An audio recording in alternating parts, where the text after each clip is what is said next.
I am grateful for the immense privilege to join Your Excellencies in this distinguished assembly, a privilege made possible by peaceful, democratic transition following free and fair elections in Kenya on the 9th of August, 2022. Elections that not only stand as testimony of the universal power of democracy, but also of the manifest ability of African peoples to invest in stronger nations and a secure future, robust institutions, effective constitutions, and the impartial administration of the rule of law guarantees the achievement of shared aspirations. This 77th session of the UN General Assembly comes at a unique moment when the entire world is struggling with multiple grave challenges that include regional conflicts, the COVID-19 pandemic, the triple planetary crisis, food insecurity, and the rising cost of living. I take this opportunity to congratulate you, Mr. President, on your election to preside over this session and to express my confidence that your wealth of experience offers us significant assurance of your good leadership. Your motto, solutions through solidarity, sustainability, and science, succinctly captures with particular resonance the urgent imperatives of our time. I assure you of Kenya's firm support and cooperation during your tenure. I further take this opportunity to commend your predecessor, His Excellency Abdullah Shahid, for his bold steps in steering the United Nations community and for ensuring its business continuity under the unprecedented circumstances occasioned by multiple global threats, such as the COVID-19 pandemic. Excellencies, human well-being is under grave threat. The health of the planet requires urgent attention. The immense pressure exerted by conventional threats such as climate change, the global food crisis, terrorism, cybercrime, and armed conflict has been compounded by unprecedented, devastating disruptions due to COVID-19.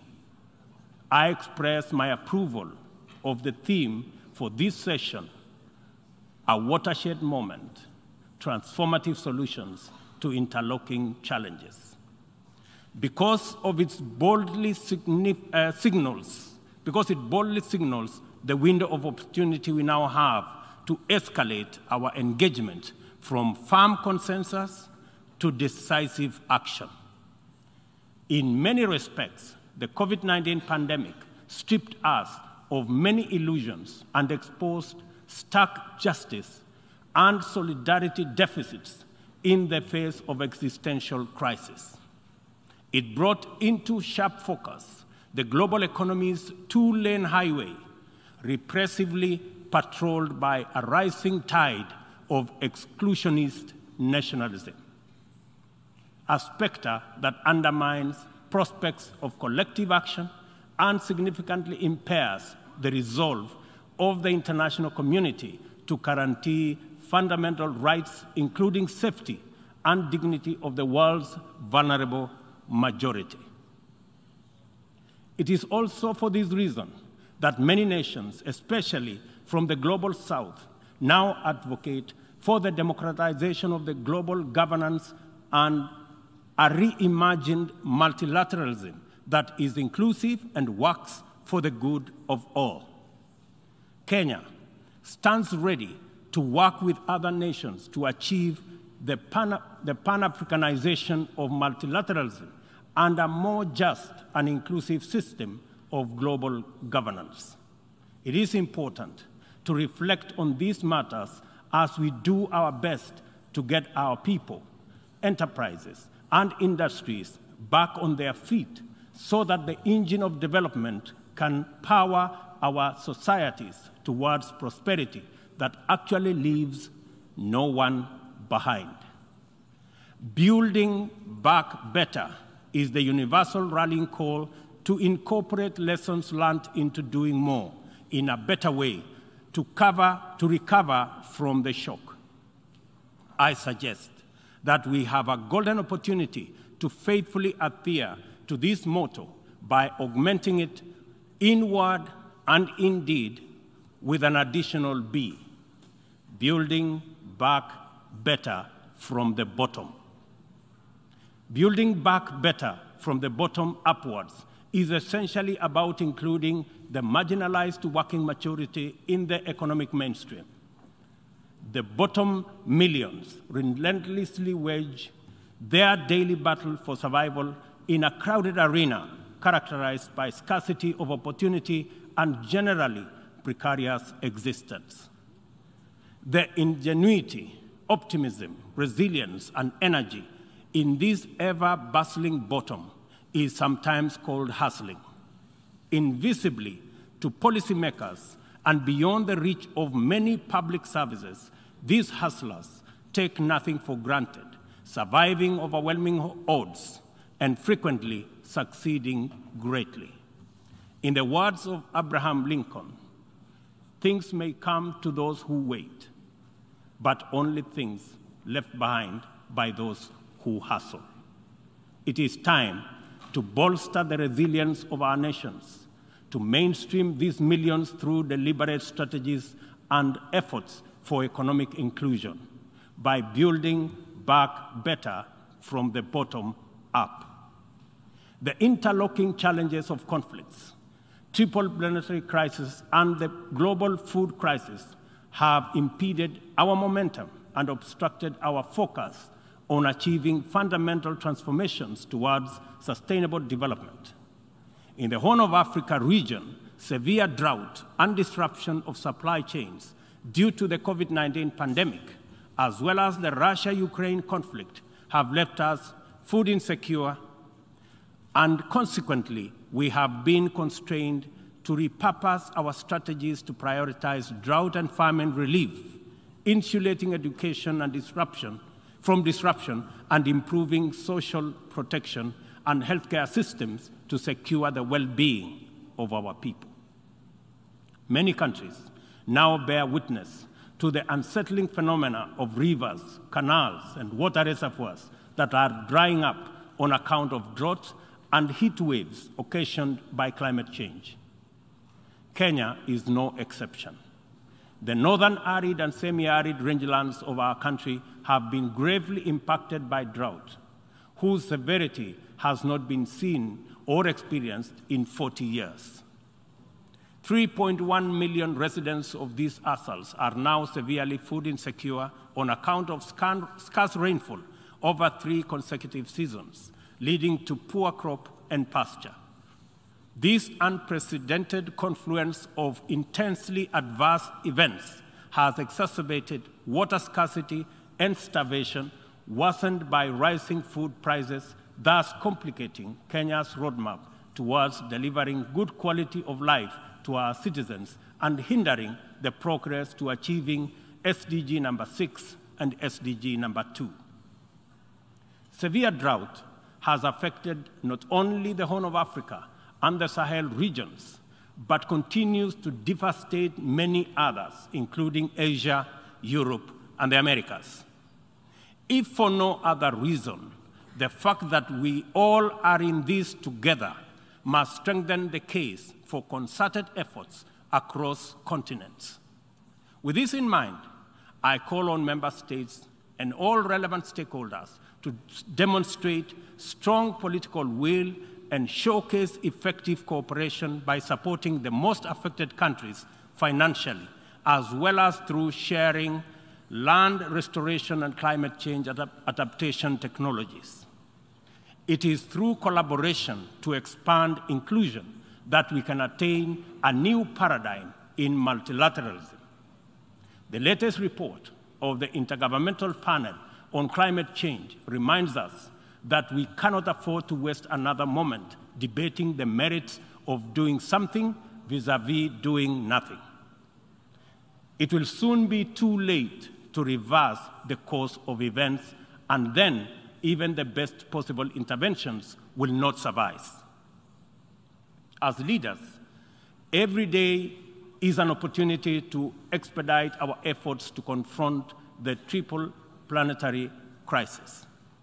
It will be recalled that during the Stockholm Plus 50 meeting, which Kenya had the honor of co-hosting with Sweden, there was consensus from states on the need to act urgently in addressing environmental impacts.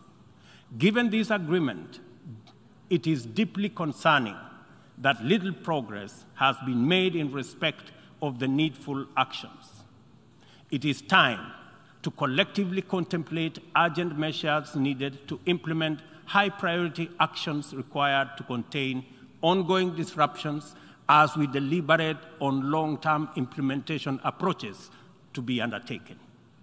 I fully agree with the Secretary General's memorable statement that, and I quote, "We have a rendezvous with a climate disaster," end of quote. I add that we must not be taken by surprise. If indeed forewarned is forearmed, this is our opportunity to mobilize with tremendous urgency and take action at once. Excellencies, the agricultural sector has an important part to play in reducing the severity of climate change. A number of practices have a bearing, positive or negative, on various dimensions of the environment. Investing in modern agricultural technology is therefore one important avenue towards tackling prevailing environmental changes. Kenya is responding through substantial investment in climate-resilient agriculture. At the core of our 10-year strategy for agricultural sector growth and transformation are 9 flagships. They include the registration of farmers to direct incentives, improving farmer practice through customized extension services, monitoring of emergency food reserve stocks using digital food balance sheet, and the use of early warning systems to monitor food supplies and market prices. Agriculture remains the bedrock of the development of many nations and will thus continue to hold the key to the creation of equitable and sustainable growth for our people. No country, large or small, has ever attained significant growth without modernizing its agricultural sector.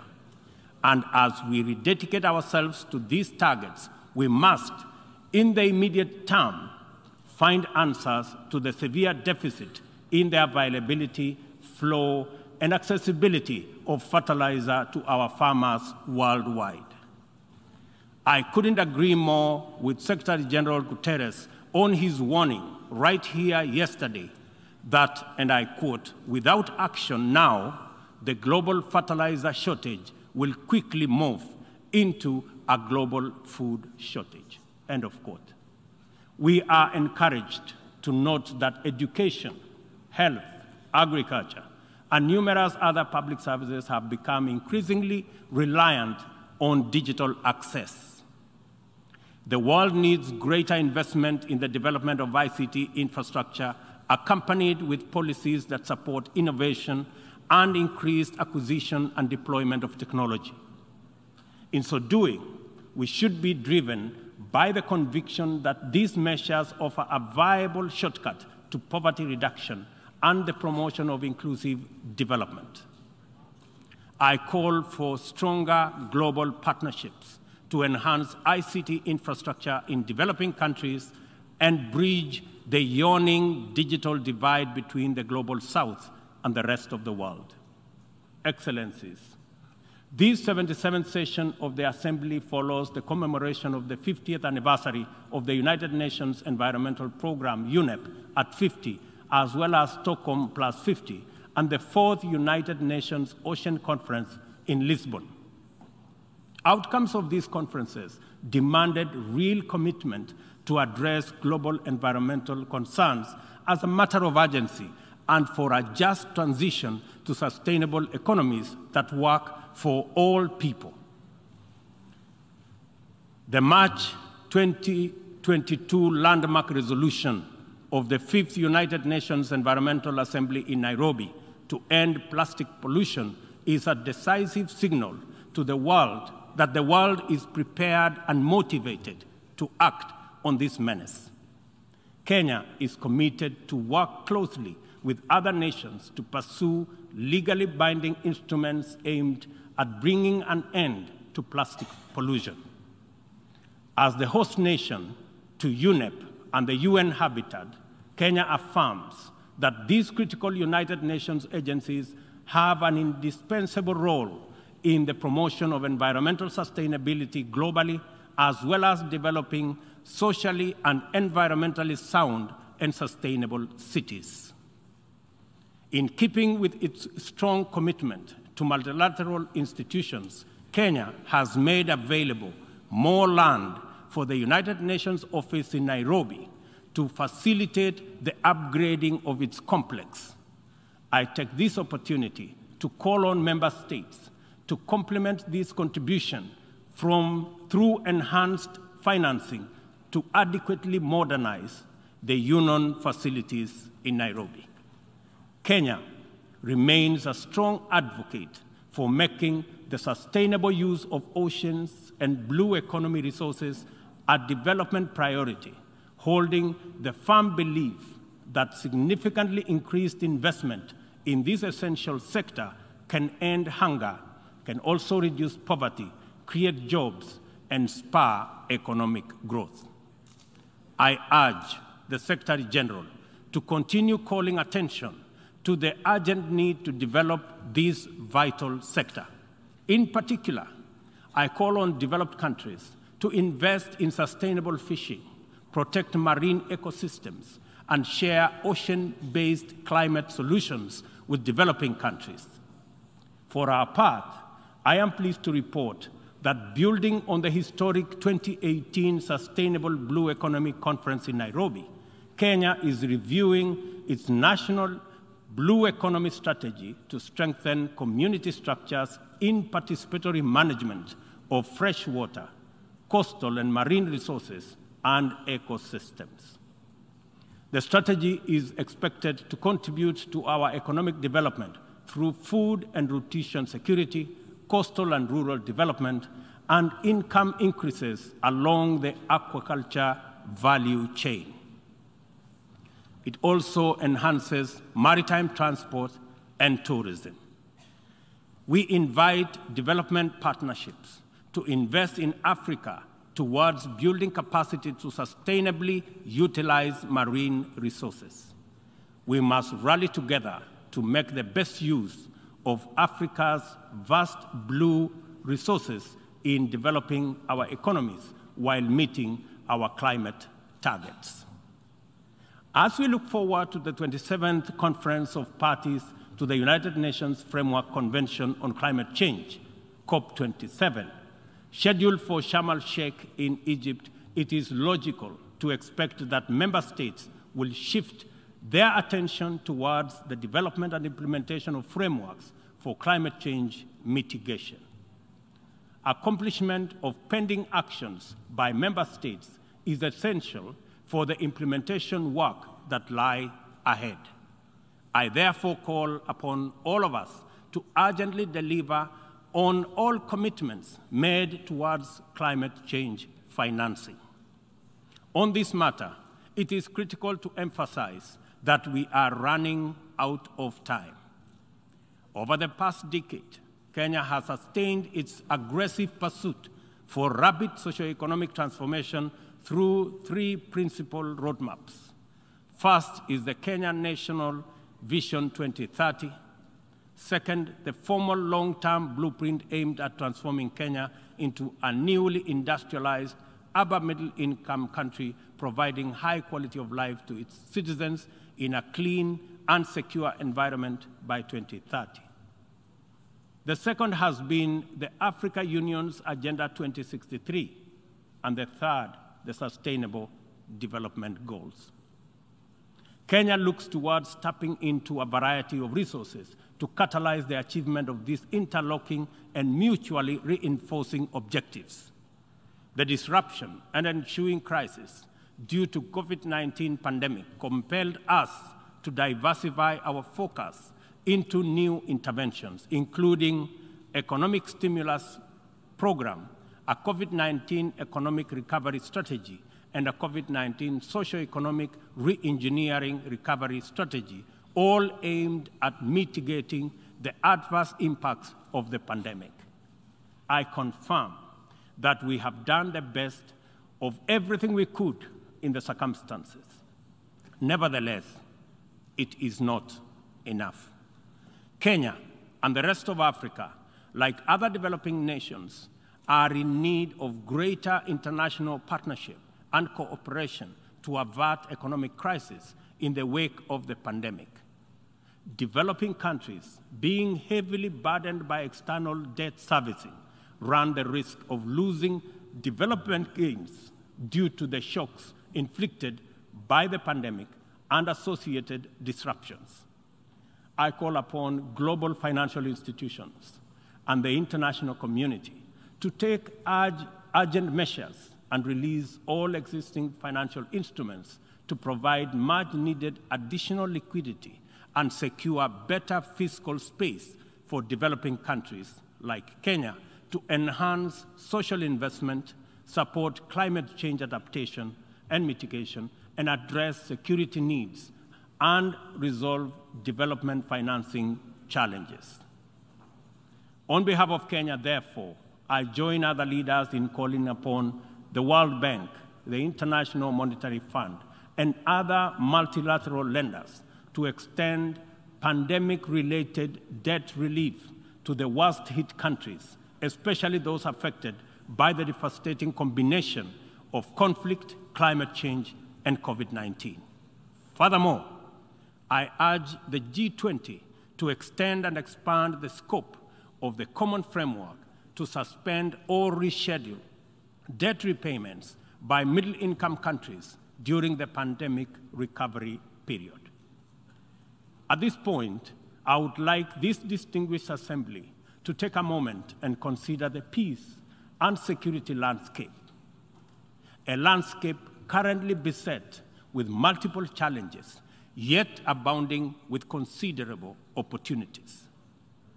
Our home region of East and Horn of Africa is in particular burdened by significant conflicts and challenges with implications for the region's development. We stand on the cusp of first opportunity for galvanizing confidence-building measures to generate and sustain momentum towards sustainable peace. In its role as an anchor state in the region, Kenya has sustained our investment in diplomatic efforts to find lasting peace in multiple situations within and beyond the region. Although some processes have yielded undeniable success, challenges remain. I therefore strongly reiterate our call for partnership towards confidence-building measures and urge more concerted efforts towards sustainable peace and stability. Kenya is currently serving in the United Nations Security Council. I am proud to confirm that our engagement over the last 2 years has prioritized regional peace and security, countering terrorism and violent extremism, peace support operations, climate and security as critical contributions to the collective efforts to build a safer, more prosperous, and peaceful world. I am also proud to state that Kenya has continued to champion closer cooperation between regional mechanisms and the Security Council as an effective means to achieving international peace and security. Kenya continues to advocate the renewal of the Africa Union security architecture, which draws comparative strength from the highly productive complementarity between the United Nations, the Africa Union, and the regional economic communities. Working closely with the 2 elected African countries of the A3 in the UN Security Council, we are committed to finding a stronger Africa voice in the Council and achieving a consensus-driven, rules-based multilateral system. It is our manifest intention to see greater Pan-Africanization of the global agenda in order to make multilateralism work for the people of the world in their diversity. It is time for multilateralism to reflect the voice of farmers, represent the hopes of villagers, champion the aspirations of pastoralists, defend the rights of fisherfolk, express the dreams of traders, respect the wishes of workers, and indeed protect the welfare of all peoples of the global South. Let me express the strong collective conviction of my country that the relevance, legitimacy, and moral authority of the United Nations will forever remain deficient, undermined by the absence of comprehensive reforms of the United Nations Security Council. We therefore remain firmly committed to reforming the Security Council to make it a more effective, representative, and democratic global institution. Given the magnitude and variety of challenges the world continues to confront, a more fit for purpose United Nations is urgently needed, one that possesses the legitimacy and efficacy in dealing with threats to international peace and security. A just and inclusive world order cannot be spearheaded by a United Nations Security Council that persistently and unjustly fails the inclusivity criterion. Similarly, threats to democracy will not be credibly resolved by an undemocratic and representative Security Council.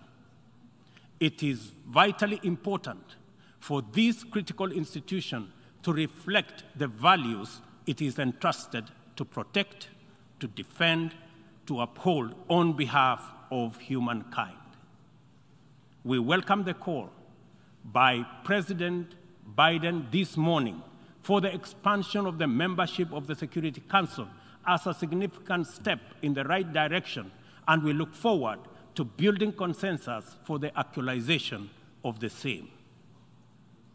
The COVID-19 pandemic severely disrupted health systems, seriously challenging the implementation of programs that are vital for the realization of health-related sustainable development goals. To place us firmly back on track and accelerate our progress towards these SDGs targets, it is imperative for us to foster sustainable partnerships between governments, other state actors, the civil society, and the private sector. This modality of collective action is particularly vital for building resilient health systems whose importance in enabling us withstand future pandemics and other health crises can no longer be disputed. For this reason, Kenya will continue to strongly support the development of legally binding World Health Organization international instrument to anchor global solidarity and promote equity. The fact of the matter is that the COVID-19 pandemic exposed for all the world to see the severe deficit of these critical values in our present multilateral configuration. Global supply chains remained impervious to demands in the global South generally, and Africa in particular. Unequal access to vaccines underscored this unjust and unequal situation with unforgettable clarity. Whenever human life, security, and welfare is in jeopardy, it is immoral to administer interventions through frameworks that are anchored on fundamental inequality. We are all witnesses to admirable demonstrations of effective solidarity in response to crises in various parts of the world. Our knowledge of the possibility of spontaneous yet resolute global solidarity reinforces the African exception as particularly repugnant. From genocides and civil conflict to famine and pandemics, the African continent is consistently left behind to bear the brunt of weak solidarity and disastrous failure of multilateralism. History indicates the last time Africa was the focal point of strong and effective multilateralism and multilateral consensus was during the Berlin Conference of 1884-1885, and the character of the ensuing interventions casts a long shadow to date. Not to put too fine a point to it, the failure of multilateralism during crises which relegate the people of Africa outside the cycle of moral consideration and normalizes humanitarian neglect and other casual injustices are failures of humanity. Nothing about Africa, and I say nothing about Africa or its people makes it acceptable for this type of failure to persist in this era. And we have an urgent moral duty to do better, and to right this wrong. For decades, Africa has borne the brunt of 3 epidemics: the HIV, tuberculosis, and malaria. I applaud innovative partnerships like the Global Fund for their progress in addressing the 3 menaces, and also welcome the ambitious targets set for the 7th replenishment cycle. Kenya is committed to supporting the Global Fund and implementing the agreed targets in order to actualize our pledge at the replenishment conference. Kenya calls upon all countries implementing the Global Fund programs, especially fellow African states, to remain at the forefront in championing for successful replenishment of the fund. This way, the mobilization of much-needed resources is enhanced, bringing us closer to the final elimination of these dangerous diseases.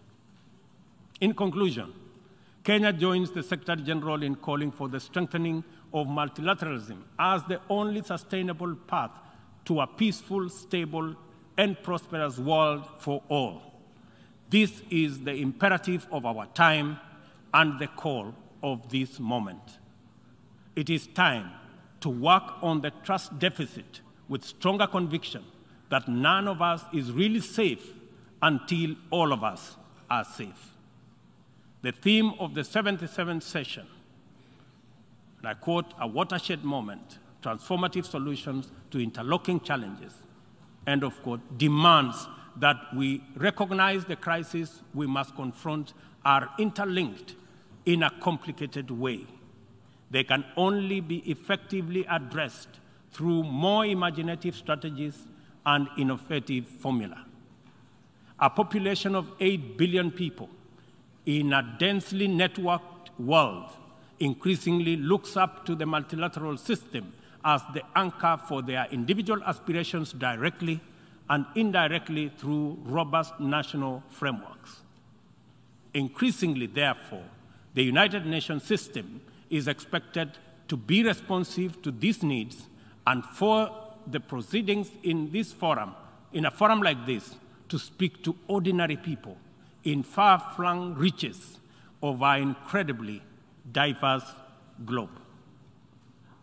It is impossible to address all their individual needs directly, but it is possible to respond to all of them by speaking with conviction to the universal values of equality, inclusion, justice, solidarity, and collective action, and by making sure that all our interventions effectively reflect them with clarity.